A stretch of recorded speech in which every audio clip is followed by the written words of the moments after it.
Hey there, it's Seb Frey, the Sold Guy here, and today I want to share with you 5 lessons that I learned from the 2007 financial crisis.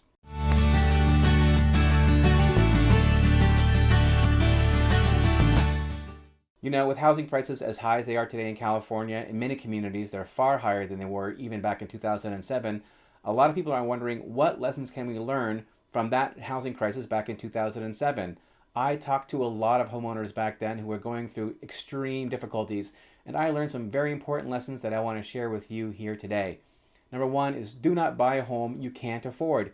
So many people bought homes they couldn't afford, feeling that if they didn't buy then, they'd be priced out and never be able to buy a home ever again.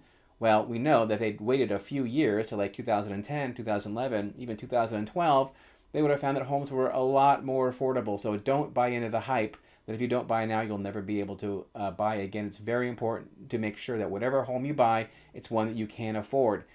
Now, don't always believe that your home will go up in value. A lot of people think that home prices just do this. They don't do that. They go up and they go down, they go up and they go down, they go up and they go down. And sometimes they go down by a lot.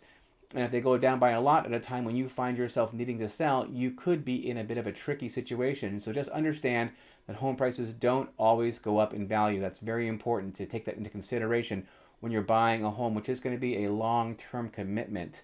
Number 3, make sure you have adequate reserves. So many people at the beginning of the 2007 financial crisis, they could continue to make their housing payments, but then as the crisis worsened, maybe one breadwinner lost their job and they had trouble making their housing payments. A lot of folks did not have adequate reserves, that is, cash in the bank. Experts say you should have 6 months of cash reserves in the savings account, not in your retirement plan, but in your savings account in case you should have any kind of short-term financial hiccups, like a temporary job loss.